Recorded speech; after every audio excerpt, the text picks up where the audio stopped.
Okay, so good afternoon and welcome to the Technology Services webinar series. My name is Andrew Nierenhausen and I work in Technology Services at Yellowhead Regional Library. This webinar is being recorded, so if you want to watch it again or share it with staff, you are able to do that. A link will be sent out to you after the webinar has ended, and it'll also be going up on our YouTube page. You'll also get a very brief survey about the webinar, and it would be really helpful for us if you're able to answer a few questions about how we did today. Also, please feel free to ask questions that pop up as we go along, but I'm going to answer those at the end of the webinar because I'm running this by myself today, so it's not easy for me to jump back and forth. So today we are talking about Keeper Password Manager.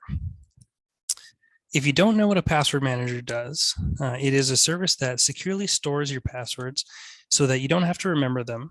And it also makes it easy to access your passwords when you need them.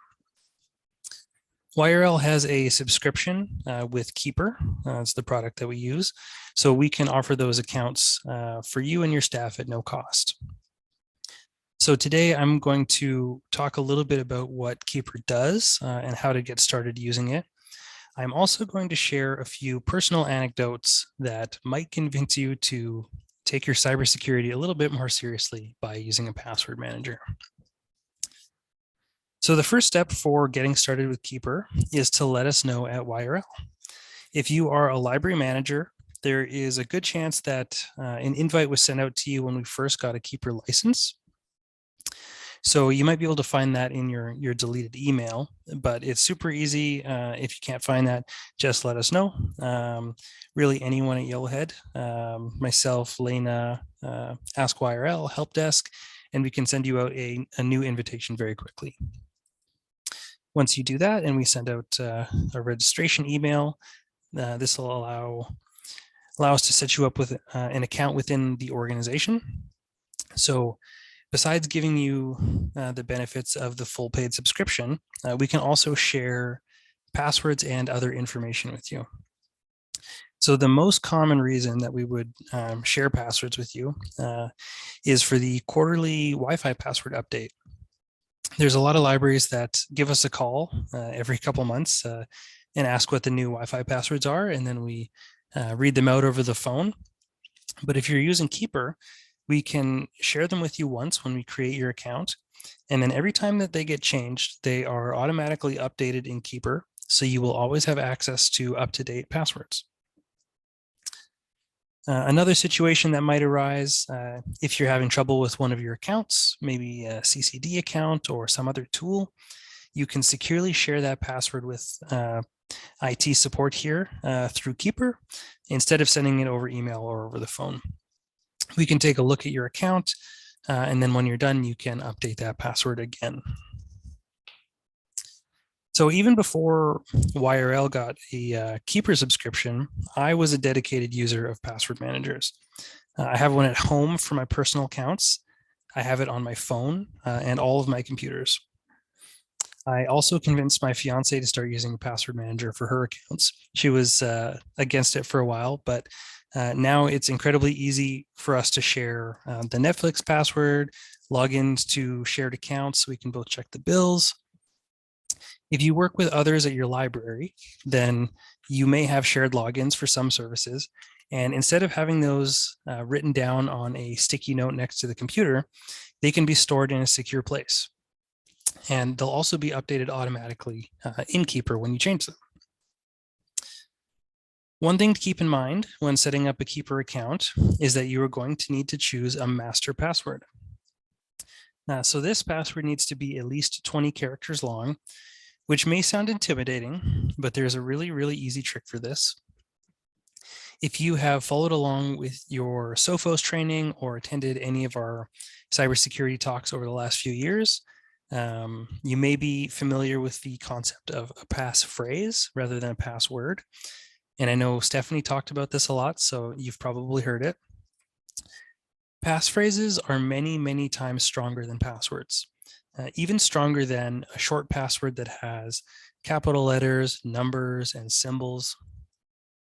The longer your password or passphrase is, the harder a computer is going to struggle to try and crack the code.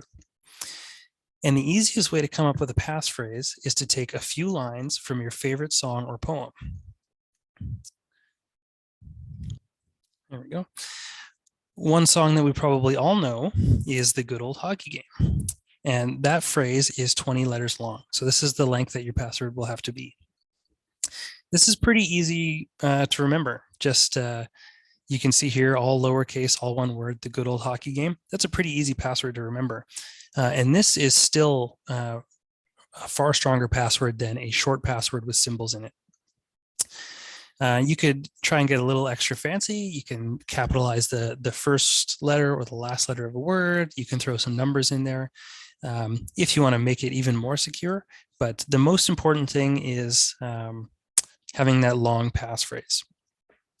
So if there's a song that you always sing when it plays on the radio, take a line from the chorus and you have a new master password.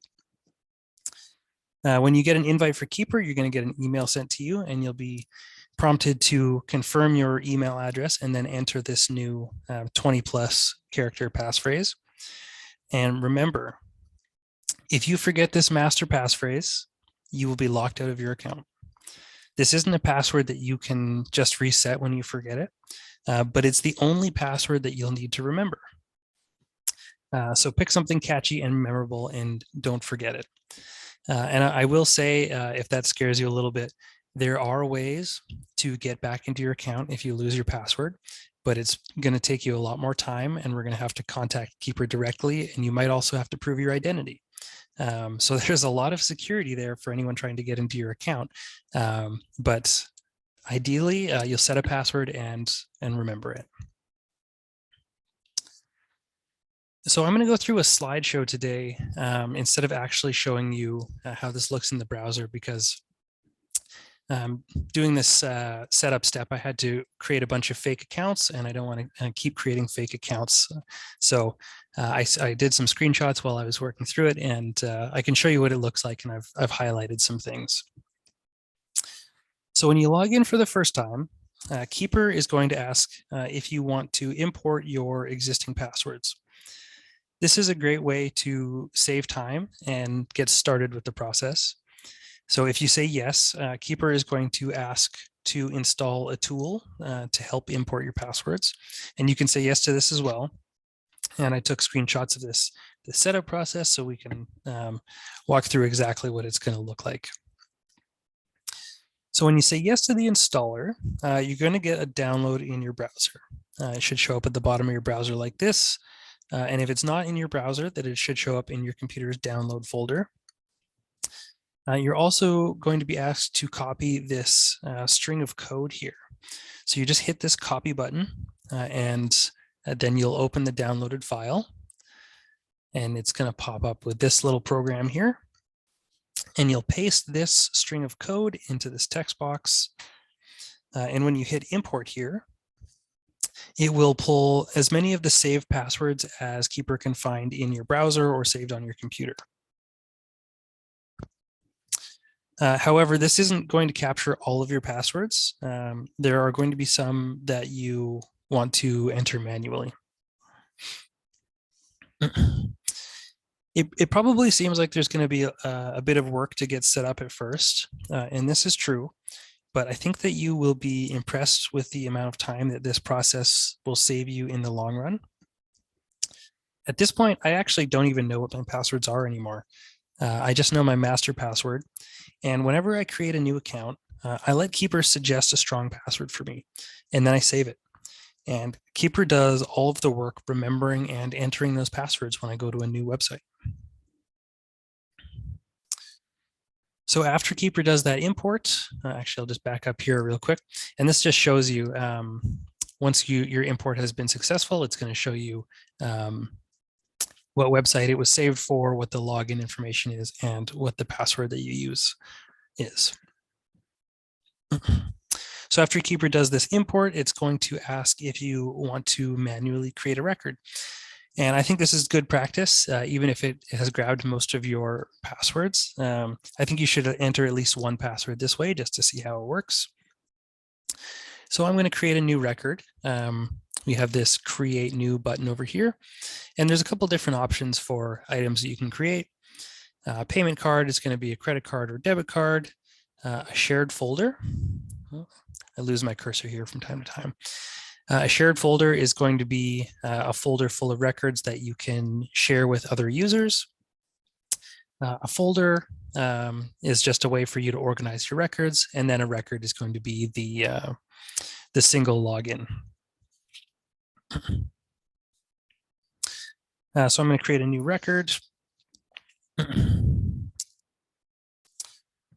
And I'm going to enter my library card. So we're just going to title that as library card. There's a few different record types. I have login selected, which is going to be the standard one. Mostly they're just different names for the same thing. They're just going to ask you for a login and a password. So when I create a new record, it's going to give me the option to fill in some fields here. So our title was library card. And I punch in my library card there. And then it would like me to enter my password. So if this is an existing password, you can just paste your password in here and move along. But if this is a new account, you can hit this dice button over here and have Keeper generate a password. You can see down here that there are options for how long the password is. And you can scroll up and down here, make a really long password. And you also have the choice of what kind of symbols are included. So you might as well add in all the symbols, because if you're storing this in Keeper, you're not going to need to remember this password. And if we scroll down just a little bit further here, we are prompted to enter the website address. I want to use this for trackback.ab.ca, but if you're setting up a library barcode and a password, you could set this for your library website as well. And that's all the information that you're going to need for the login. But once you hit save, up here you got the save icon. Once you hit save, you are going to be prompted to set up two-factor authentication. And so this is for Keeper as a whole, not for your that individual login. If someone tries to log in as you, a text message is going to be sent to you to confirm whether or not it's actually you trying to log in. And if it isn't you, then you can deny the login and change your password. And you can see here, so this is set up with text message. You could also set it up with Google Authenticator, or there's another Keeper product that does this. If you're already using Google Authenticator, then you can enable that. But I think most people will use the phone number. I think that's the easiest way. So whenever you log in on a new device, you'll get a text message just to confirm that it's you. It'll have a brief code, and you can enter that code to continue logging in.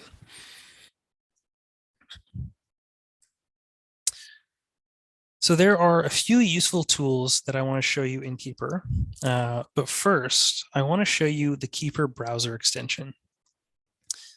This is something that I use that I think Keeper, that makes Keeper even more valuable to me.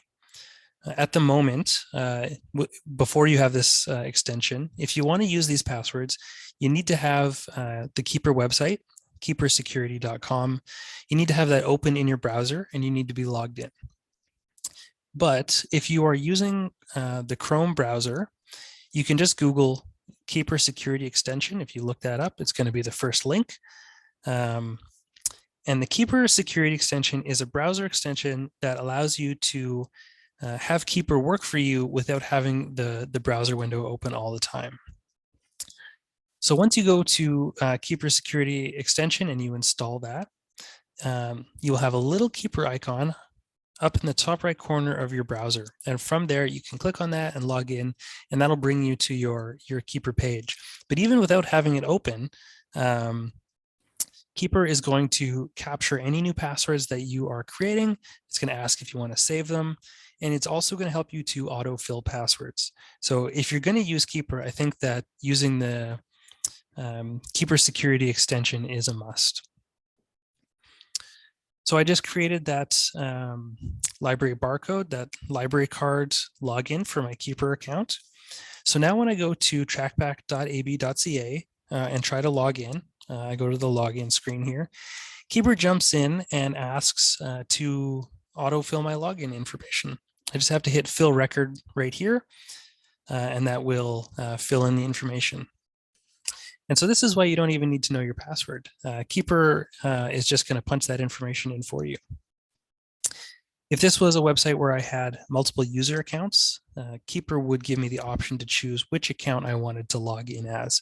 So you might have multiple staff accounts for some service, and you're all regularly going to that site. And so this will give you the option to choose between staff members for who is logging in. And the last thing that I want to show you is a few features Keeper offers to improve your overall web security. So we head back to the Keeper page here, and on the left side of the screen, so we have create new. This is to create new records. We have My Vault, which is where all of our records and login information is saved.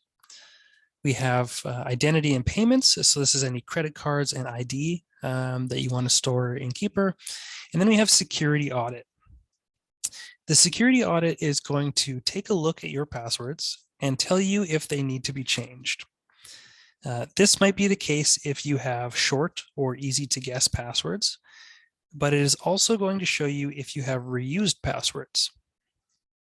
If that is the case, then you definitely want to use Keeper to change those passwords.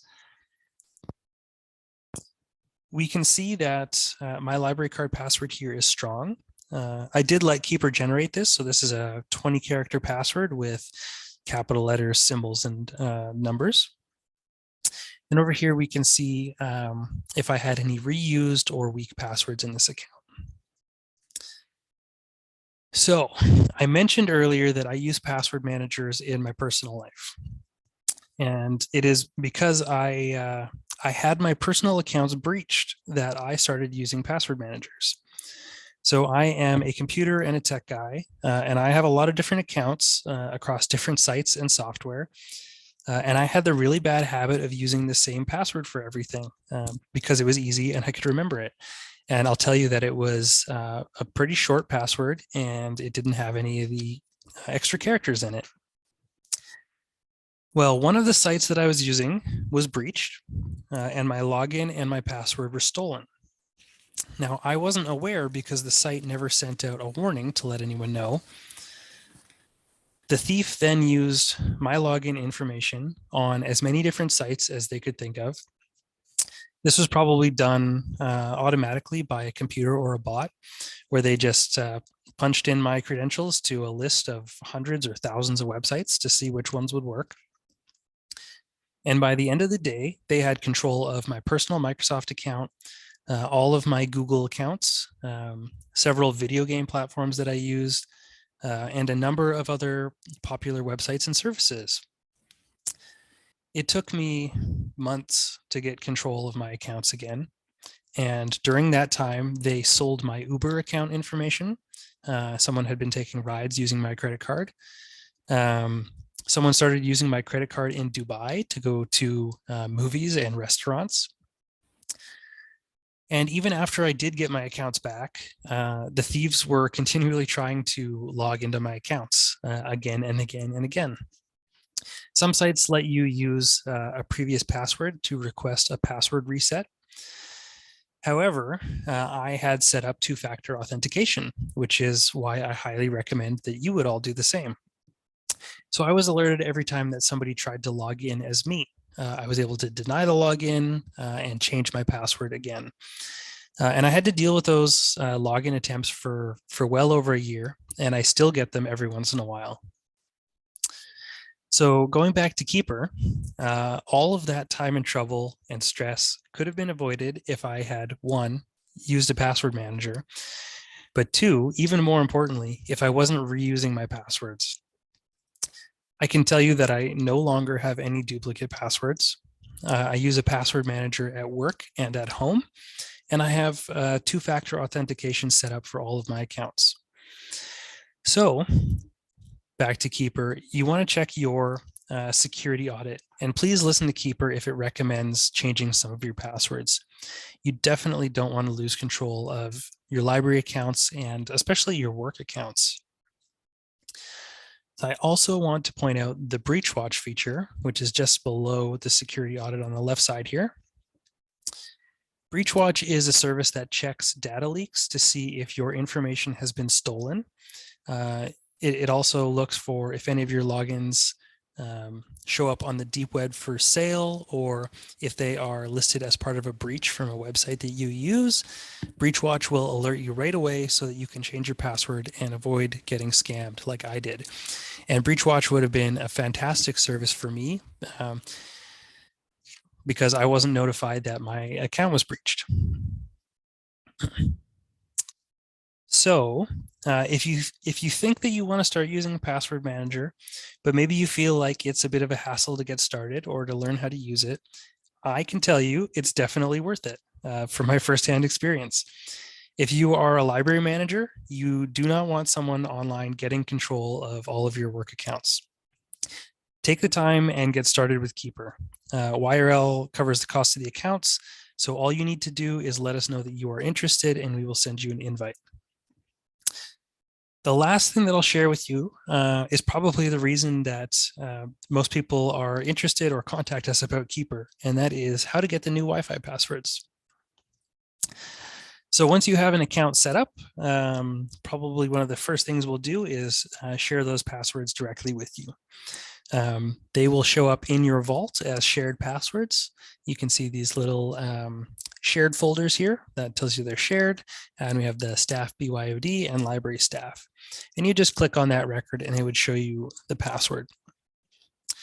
They are shared passwords, so you won't be able to modify them. You just have the ability to view them. But every time that we change the password, these are going to be automatically updated. So you will just need to open up Keeper and click on the record and see what the new passwords are.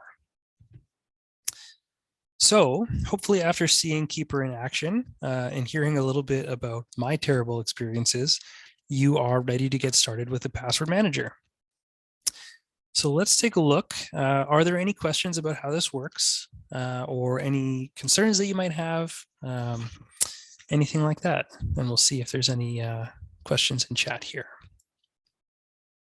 No, it looks pretty quiet.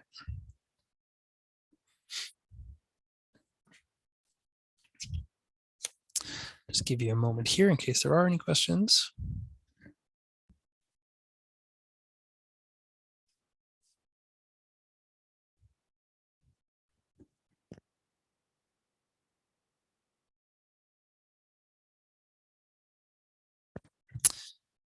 Okay.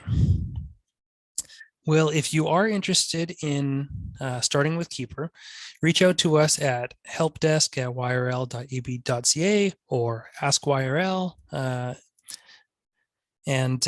actually, email anyone. Email me, email Lena, and we will get you invited. And if you are using Keeper, if you already have an account, if you run into any troubles, don't hesitate to contact us for support.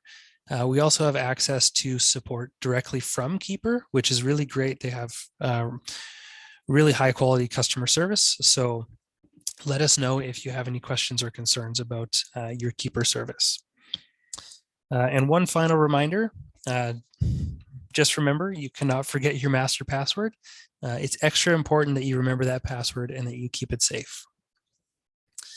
Thank you so much for joining us today. Our next webinar is going to be on September 22nd at 1:30 p.m. and that's a Thursday. And we will be talking about the intranet. So join us then. I'm sure we'll send out some more notices about that in the near future. And have a great day.